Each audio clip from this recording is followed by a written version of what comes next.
Good afternoon, everybody, and welcome to the VetNet Entrepreneur Track. This is our second office hours of our second session, Will My Ideas Work, kind of referring back to Tuesday's class. I'm Jim, and I'm here on the line with Neil Tarallo from Cornell University. Just want to throw it out there, anybody who's watching or thinking about joining today, feel free to let us know. We'll invite you to the Hangout. We had a lot of great conversation in Tuesday's class. People wondering, asking Neil questions, and a lot of good feedback and interaction. So this is going to be an open forum today. If we don't get any questions, it'll be a pretty quick session. So I advise everybody, if you're watching, to hop on in or post your questions to the live chat in the YouTube feed. Neil, how are you today, sir? I'm doing well, but you're going to pay me anyway, no matter if people ask questions and it goes for a long time or not, right? This is for entrepreneurs, so you're making money. We do this at no charge, you know that. Yep. So I'll just kick it off here, Neil. Over the past couple of days, we did have a question posted to the event feed, and this was from Alex Gutierrez, wondering, how do I know if it's a good opportunity, and is there a way to do research? Do you have any advice for Alex, or kind of some tips on those watching, how to research if their idea is a good one?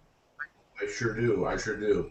So I guess there's a couple of different simple ways we can think about that a little bit. So I'll address the first part of the question first, which is, how do I know if my idea is a good one? First of all, I think you have to be passionate about it. That's the first step for me. Do you want to do whatever it takes, or are you willing to do whatever it takes to make this idea, this concept work for you? Two, you have to have customers. If you don't have customers, you don't have a business. Doesn't matter how great of an idea you and I think it is. If the people who are going to be buying our product or engaging our service do not want it, we do not have a business. Second, I also like to think about, third, how much is it going to cost me to set it up? And that's in terms of resources. Doesn't necessarily have to be dollars, but is it easy to set up? Is it going to cost a lot of money? And associate that with the resources at your disposal at this time. So do you have enough to do what needs to be done? Can you do it all by yourself? This would be the fourth one for me. Can you do it all by yourself? Or if not, do you have a team in place that can help you do it? And the last is, are you different from everybody else in the marketplace? So how are you differentiating from all of your other competitors? The big one for me in that one is the third one, which is, do you have customers? Because if you don't have customers, you don't have a business. It's pretty simple. And that's just kind of a quick and dirty way, other than the long discussion we had last Tuesday about how to tell. The second part of that question, Jim, can you say again for me, just so I remember it? Was it about research?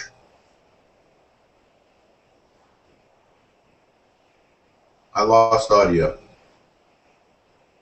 Sorry, I was muted. There you go. The second part of the question was, is there a way to research if it's a good opportunity? Kind of what tools are available, other than the live hangout with you? What type of things could people use to find that out?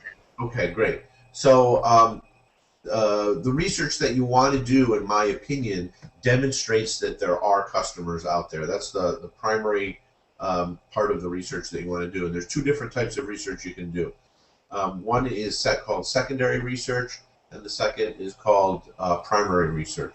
Secondary research is very simply research that other people have done that you can access. And my suggestion for secondary research is that you do something or you use a mechanism that is, or a tool that is credible.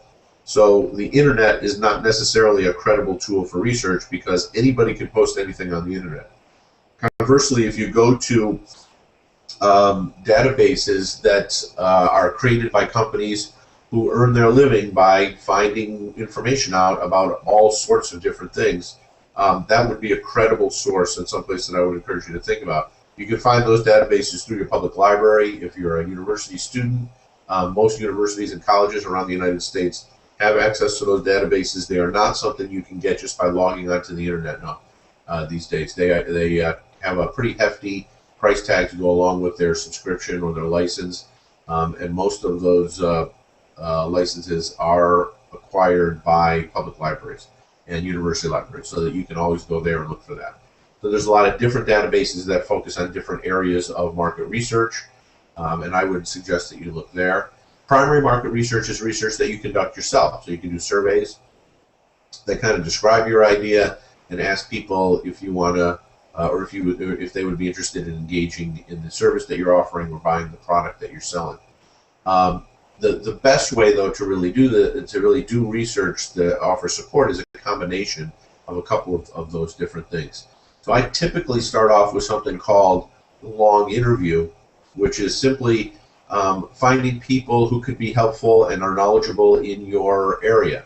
If I'm doing a business in the wine industry, for instance, talking to other people who are in the wine business can help me out understand a little bit more about what's going on, and I can benefit from their experience in the industry. So I might start with a series of 5 or 6 phone calls with them, or interviews with them if I can interview them in person, starting with very simple, non-invasive questions like, what do you think about my idea? Here's my concept. Do you think that there are people out there who might be interested in it? And gradually, over a period of time and a series of interviews, as I build trust with the interviewer, I'll ask them more and more invasive questions, including what are their revenues, where do their customers come from, things that they wouldn't normally share with a stranger. So I'll take that information and aggregate it all and kind of study it and look for trends and see things there that make sense to me, make changes to my concept and my idea, because this is what the research is for, is to help you make those changes and help you understand what works and what doesn't work for your business. And then if I have a set of parameters that I can set up that I'm looking for bigger numbers of people to do research with, I can do surveys. And there are some great tools on the internet, one of which that I know is called SurveyMonkey. It's very inexpensive, but what it does is creates a URL or a website address for a survey that you can send out to people. The trick, though, is to have people not within your circle of friends take that survey. So you want people who you might be doing business with, people that you don't know, especially people who are not like you. Find different types of people. We call that demographics. Find information on a broad stretch of demographics for people to take the survey if you can. And for me, it's easier not to think about trying to get one person, my URL, to take one survey, but to try to get some organization who may have members that are my target audience. Send out my URL to their membership and have their membership do that. For instance, I know of a team of entrepreneurs who are doing a business in the farming industry, and they did a series of long interviews with the what was it? The American Grain Association, I believe it's called, the United States Grain Association. And as they got to know each other better, the folks on the other end of the phone of the Grain Association agreed to send their URL out to their members, which was more than 5,000 individuals. So with one phone call, so to speak, with a series of phone calls to one individual, we got our URL out to 4,000 or 5,000 people, not we, this team of entrepreneurs. And they got back about 1,500 responses out of that. So they got a nice broad spectrum, very diverse group, and it was not their friends. You don't want to ask your friends, you don't want to ask your mom what she thinks about your idea. Your mom's always going to say, oh, hon, it's such a great idea, you should go do that. You want to do something that is, and talk to people who are people that you don't like, that will give you an informed but neutral position on it. Is there a good way for people to find those groups that might be part of their target audience? That is one thing that the internet is good for. So, you can look for if you're interested in, I don't know, so my background is the photo industry. If you're interested in doing a business in the photo industry, excuse me, you can just go online and Google photo industry trade associations, and you'll get trade associations up that come in that industry. And you can make contact with some of those folks and talk to that. Doing market research like that involves a certain amount of investigative work. You have to be like Sherlock Holmes, right? You have to dig deep and figure out what's out there. And when you do, then you can start getting some things that are meaningful, I think, to you.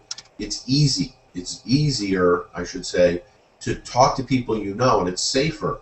But once you get out there and you start doing this a little bit, you'll get comfortable with it, and you'll start going out and doing it a lot, and you'll get some great information. The key is to start doing it, and really doing research about your business is about talking to people. It's not about getting on your computer and typing on the keyboard. It's about talking to people. The more you talk to people, the more you'll learn about what you're thinking about in your business, and the more you'll evolve it, and the better you'll do with it. But I think that's a critical part of understanding the feasibility of your idea and your business plan if you've written one. And it's something that I encourage everybody to do, and certainly that I look for when I'm helping to evaluate business ideas and business opportunities.